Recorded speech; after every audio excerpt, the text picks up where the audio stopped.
کیوں داد غم ہمی نے طلب کی، برا کیا ہنسے جہاں میں کشتا غم، اور کیا کیا نہ تھے۔ اسپتال کے کمرے میں کرسی پہ بیٹھی علیشا کو مشکوک انداز میں گھورتی تکیوں سے ٹیک لگائے وہ زمر یوسف تھی۔ وہ اتنی جلدی مان جاتی ناممکن تھا۔ اور آپ مجھے اپنا کردہ کیوں دینا چاہتی ہیں؟ اس کو ہضم نہیں ہوا تھا، اس لیے تفتیش شروع کر دی تھی۔ جواب میں علیشا نے کافی بے نیازی سے شانے اچکائے۔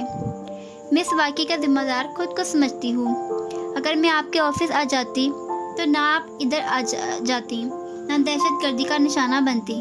میں نے ٹیسٹ کروائے ہیں، وہ کہ مجھے کم عمری سے دمے کی شکایت ہے، مگر اس کے علاوہ میں بالکل صحت مند ہوں اور ڈونیٹ کر سکتی ہوں، اور آپ چاہتی ہیں کہ میں اس وجہ پہ یقین کر لوں۔ زمر نے تیکھی نظروں سے مسلسل اس کا چہرہ دیکھتے ہوئے کہا، نہ کریں، آپ کی مرضی، مگر میں دوسری وجہ بھی ضرور بتانا چاہوں گی۔ علیشا ذرا رکی، سامنے بے چین سی کھڑی حنین اور قریب بیٹھے مستری سے بڑے ابا کو دیکھا، پھر اسی اعتماد سے پروسیکیوٹر کی آنکھوں میں آنکھیں ڈال کر بولی، مجھے اس قربانی کی عوض آپ کی فیملی کی ایک اچھی قیمت دے رہی ہے، جسے میں واپس جا کر یونیورسٹی فیس کے لیے استعمال کروں گی۔ اپنی زندگی بنانے کا اتنا اچھا موقع میں ضائع نہیں کروں گی۔ اگر مزید پیسے چاہیے ہوئے تو میں اس قربانی کو کسی ٹی وی شو میں اپنی کہانی چلوا کر کیش کروا لوں گی۔ آخر میں اس نے بے فکری سے شانے اچکائے۔ حنین کے لب کھل گئے، وہ ہکا بکا سے علیشا کو سن رہی تھی۔ کیا اس نے فرض کر لیا تھا کہ اداکاری سے ایک زمر پہ ختم ہو جاتی ہے؟ مگر یہ اللیگل ہے۔ زمر کے فکرے پہ سب چوکے۔ قانون کے مطابق ڈاکٹر کبھی بھی ٹرانسپلانٹ نہیں کر سکتا اگر گردہ خون کے رشتہ دار کا نہ ہو تو۔ آپ سب لوگ مل کر ایک غیر قانونی کام کیسے کر سکتے ہیں؟ آئیبرو بھیج کر تابیدی انداز میں اس نے باری باری ان تینوں کے چہرے دیکھے، اور بڑے ابا نے کئی دفعہ کی سوچی گئی خواہش دل میں دہرائی، کاش انہوں نے کبھی اس لڑکی کا قانون نہ پڑھایا ہوتا۔ یہ عورت تو غیر ملکی ہے، مگر آپ تو قانون کا علم ہونا چاہیے نا ابا۔ ہم نے اس کا حل بھی نکال لیا ہے، حنین ہمت کر کے بولی تو زمر گردن موڑ کر اسے دیکھنے لگی۔ ہم پیپرز پہ سعدی بھائی کا نام لکھوائیں گے۔ زمر کے تاثرات بدلے، وہ دہل کر رہ گئی۔ سعدی کا کیوں؟ وہ ایک دم تڑپ کر متوحش سی بولی، پھر غصے سے ابا کو دیکھا۔ سعدی کا نام کڈنی ڈونر کے طور پہ کبھی بھی نہیں لکھیں گے آپ لوگ، ٹھیک ہے؟ نہیں لکھتے، لیکن اگر یہ فرینچ امریکن عورت نہیں دیکھی۔ بڑے ابا نے علیشا کی طرف اشارہ کر کے سنجیدگی سے کہنا شروع کیا، تو کسی خون کے رشتہ دار کو دینا پڑے گا۔ فہرست بناتے ہیں، پہلے نمبر پہ میں ہوں، میرا میچ نہ کیا تو پھر سعدی کا ہوگا، اور پھر حنین۔ اگر اس کا بھی نہ لگ سکا تو اسامہ تو ہے نا۔ ابا، اس کے دل پہ کسی نے پیر رکھ دیا تھا۔ صدمے سے آنکھیں گلابی پڑنے لگی۔ بالکل بھی نہیں زمر کہ تم تندرست نہیں ہونا چاہتی۔ ہر کوئی تندرست ہونا چاہتا ہے، تم الگ نہیں ہو، اس کے علاوہ کوئی آپشن نہیں ہے تمہارے پاس۔ زمر بالکل چپ ہو گئی، بے بسی سے سر جھکائے لب کاٹنے لگی۔ دل بہت بڑے انداز میں دکھایا تھا حنین کی بات نے، مگر یہ غیر قانونی ہے۔ اس کی آواز اب کی کمزور تھی۔ ہاں، اور جو تمہارے ساتھ ہوا وہ بھی غیر قانونی تھا۔ زمر کی آنکھوں میں کرب کے ساتھ تیش ابھرا۔ ہوا نہیں، جو میرے ساتھ فارس نے کیا وہ غیر قانونی تھا۔ پھپھو، میں ادھر ہی تھی، ماموں نے آپ کو کوئی کال نہیں کی، میں جھوٹ نہیں بول رہی۔ اس کے بیڈ کے دائیں طرف کھڑی حنین بے بسی سے بولی۔ زمر نے گہری سانس لے کر خود کو نارمل کرتے ہوئے سر جھٹکا اور پیچھے ہوئی۔ آپ کے بولی تو آواز سنبھلی ہوئی تھی۔ مجھے معلوم ہے تم جھوٹ نہیں بول رہی، فارس بہت سمارٹ ہے، اسے تمہیں ڈچ کرنے کے لیے 1000 طریقے آتے ہیں۔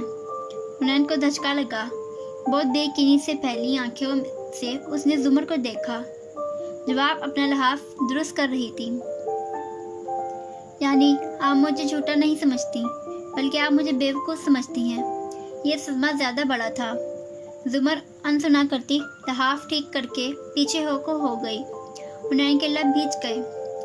بڑے ابا کی مزورتی نظروں کو دیکھے بنا وہ سر لہجے میں بولی، اوکے پھپھو، ہم سعدی بھائی کا نام لکھوا کر آپ کو ہرٹ نہیں کریں گے، ہم حنین یوسف کا نام لکھوا دیں گے، اب ٹھیک ہے نا؟